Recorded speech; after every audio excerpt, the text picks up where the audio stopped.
All right, so starting out on our revenue sheet, our projection would be that we sell 100 units of both the cake dough and the cake pop. So that means 200 units each at $2 per unit, bringing our net revenue to $4,800 our first year. And then we basically predicted that we would be increasing by 6,000 more units each year, which would be 500 units per month additional. So our net revenue kind of reflects those projections. You can see there's 3,000 more units of cake dough and 3,000 more units of cake pops, and then that continues on each year based on this prediction. And then for our revenue by months and quarters, we based our revenue off of this pattern. In our first year, we earned roughly 0% of our annual income in the first quarter, 15% in the second quarter, 35% in the third quarter, and 50% in our fourth quarter. And we continue this pattern over the first 5 years. Based on this pattern annually, we are getting $500 in sales the same month and the year previously. And in our first quarter, January is the strongest month due to New Year's resolutions. So to figure out these numbers, I basically did 15. I did the numbers first, and then I did the percentages after. So I did the numbers, and I made sure that our second month was 15%, our third month was 35%, and then our last month was the remaining 50% of our total revenue.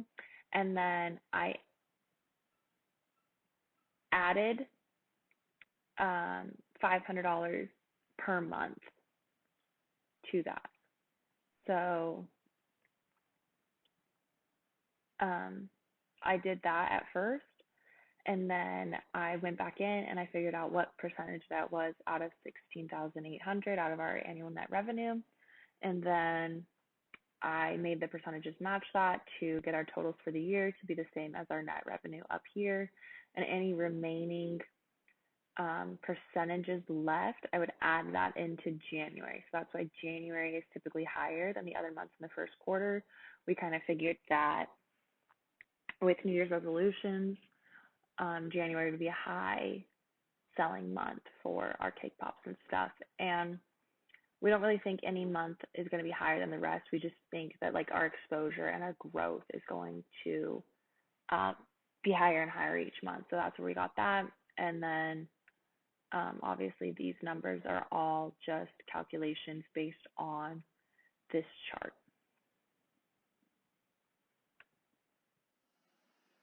Hey guys, this is Christine Haskin reporting on Doughp Fatz cost of revenues.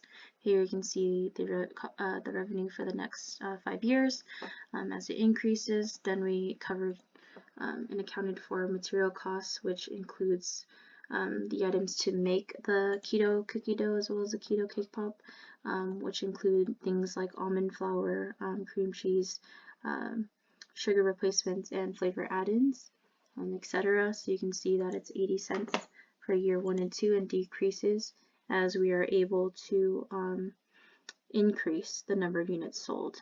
So it goes down to 50 cents over the next few years. Then you can see here the total direct cost comes from the price per unit, or the cost per unit times how many units we sell. And then we mostly account for system cost expenses.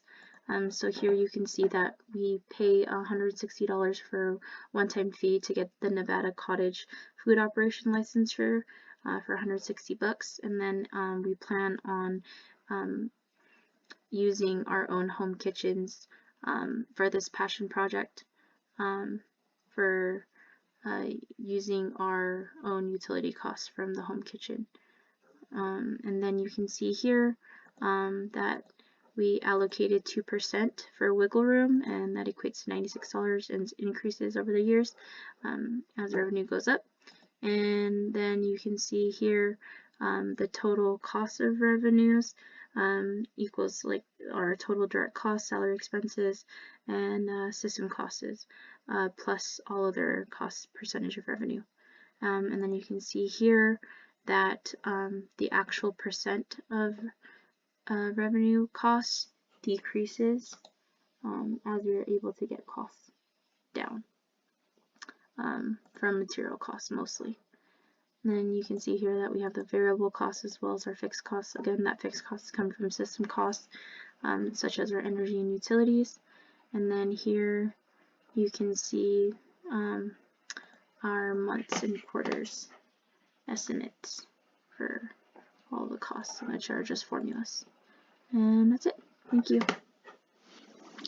Okay, so this is Ayana Fletcher presenting you with the operations expenses for Doughp Fatz. So as you can see here in row 7, our revenue for the year corresponds with our revenue page for in row 16, as you can see here. These are the same numbers. We're going to work with them. And so as you can see, for our salaries and benefits, we do not plan on hiring any sales representatives or any outside help for our company. So these numbers right here will be 0. However, we do want to spend money on our Facebook ads. So year 1 will be very different from all the other years because we will be spending about 25% of our revenue towards our marketing for Facebook ads. But instead of the other years, we will add $1,000 more just to get our name out there and generate traffic towards our company. But for years 2 through 5, it will just be 25% of our revenue going towards Facebook ads. And you just look at the formula at the top left corner. So we do want to spend about 2% of our original revenue towards extra marketing activities, whether it's through festivals or concerts or something else to get our name out there. So as you can see here, this will all be 2% of row 7.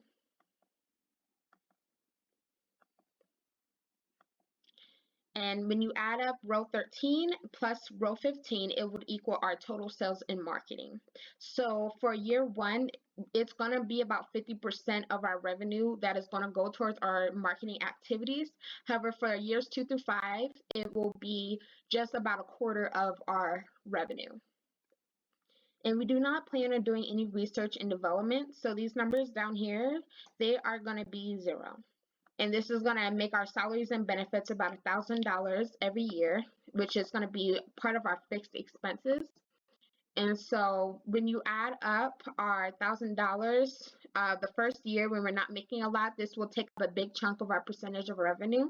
However, as we generate more traffic, get more customers, this number will be, this fixed cost will take up less of our, percentage of revenue.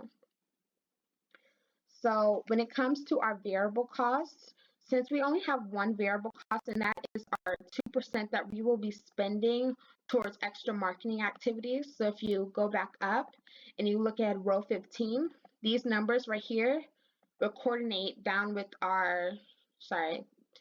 down with row 45. And it's the same numbers.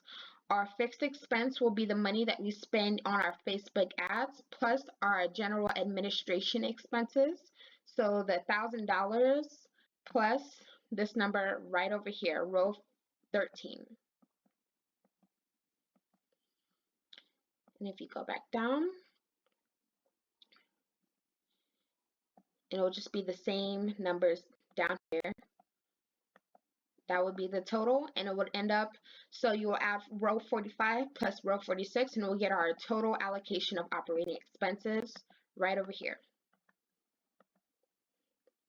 Thank you. So, going over the personnel sheet of the Excel, we noted from years 1 to 5, sales and marketing people are pretty much myself, Ayana, Christine, and Olivia.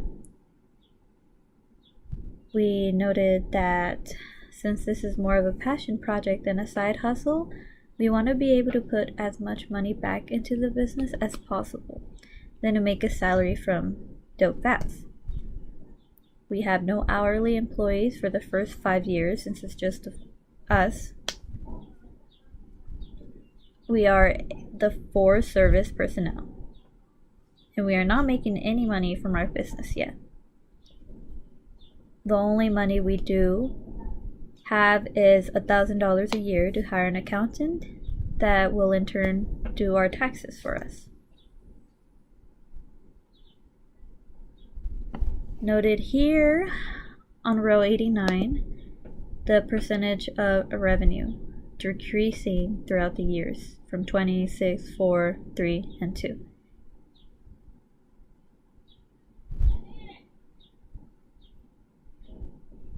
And that is also visible underneath general and administration. So we kind of had to cancel out all of these other rows: hourly personnel, service personnel, manufacturing personnel, because we don't really spend on our salary since we don't make a salary. And that's pretty much the personnel sheet. And then on our income statement, everything's kind of brought over. Our percent of revenue increases steadily throughout the years. We're able to, have 83.2% of our profit be revenue because we're not making any money off of this. We're kind of keeping it all in the business, and we're keeping our expenses very, very low, which makes it a good startup small business because it's cheap for us to start, and in 5 years we'll be making a lot of profit. All of our number estimates are pretty modest, just because the economy, is not very good right now, and we don't want to reach higher than we actually think that we can. So with more time put into this and stuff, obviously we can be making more in profit and revenue after a couple of years.